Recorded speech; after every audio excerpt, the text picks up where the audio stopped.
A little follow-up video to day 15. Quick video. I don't know if y'all see it, but I put the buddy of mine at work broke me a bunch of these foot pegs or foot rests, I guess, out of aluminum diamond plate.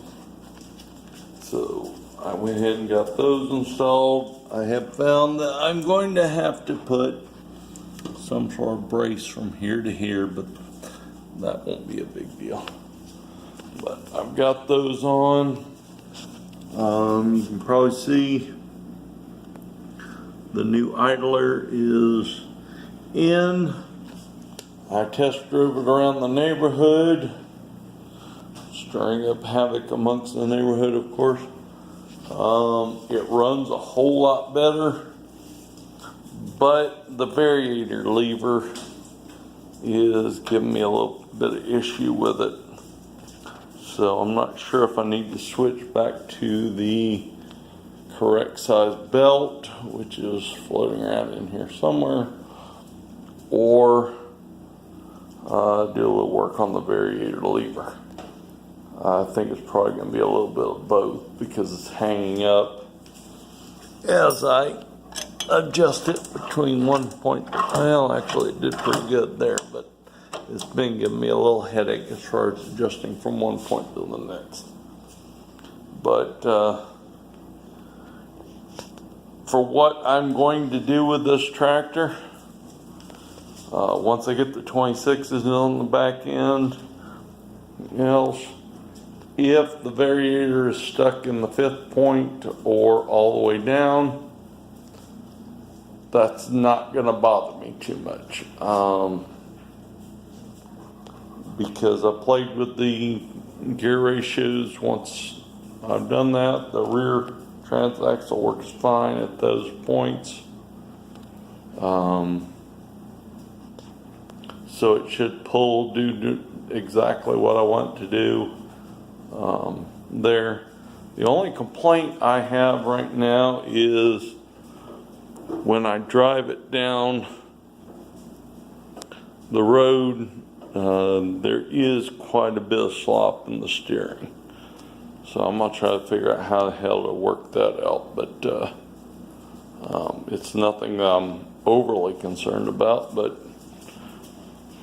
I would like to work that out. And if I can work out so the variator works correctly, I'll definitely do that. And I think I can work my way through that. But doing the bushing change and changing out that pulley made a major difference in the overall on the tractor.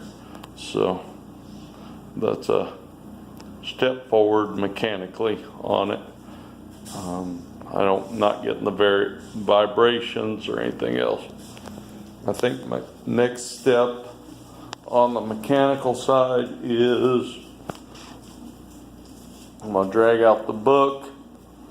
Now, once I put this engine in, I stick the carburetor in, and I roughly set the length of the throttle on it compared to the governor, and it was just rough based upon what the old carburetor was.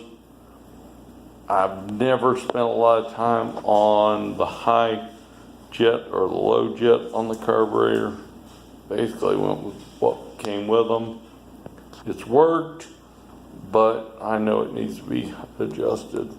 So probably the next mechanical step I'll make on this thing is put the points in, new points, new condenser, grab the book, and spend the afternoon adjusting the carburetor and the governor and getting them right. I don't think this thing's revving up as high as it should, and go from there.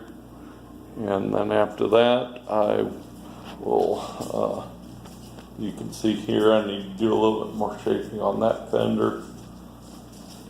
This fender over here is pretty decent, but could use a little bit more work. So we'll get those squared away, and I don't see any real issues when it comes to putting all the front end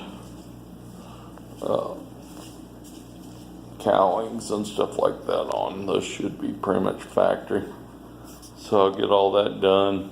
New seat should be here in the next few days. I went with a little bit different seat than the factory.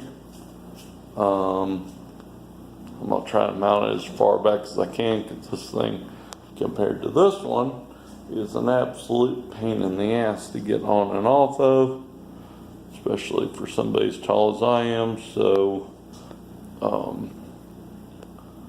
once I get that seat, I'm hoping I can mount it back this far. I stand 6'2", so if I can do that, or I can get up and on and off of it a little bit easier, that'd be nice. So anyway, this is a follow-up to week 15. I guess this would be part 2. So, and Bruin, sit down, Bruin. Brute, sit. What do you think of the overall situation? Do you care?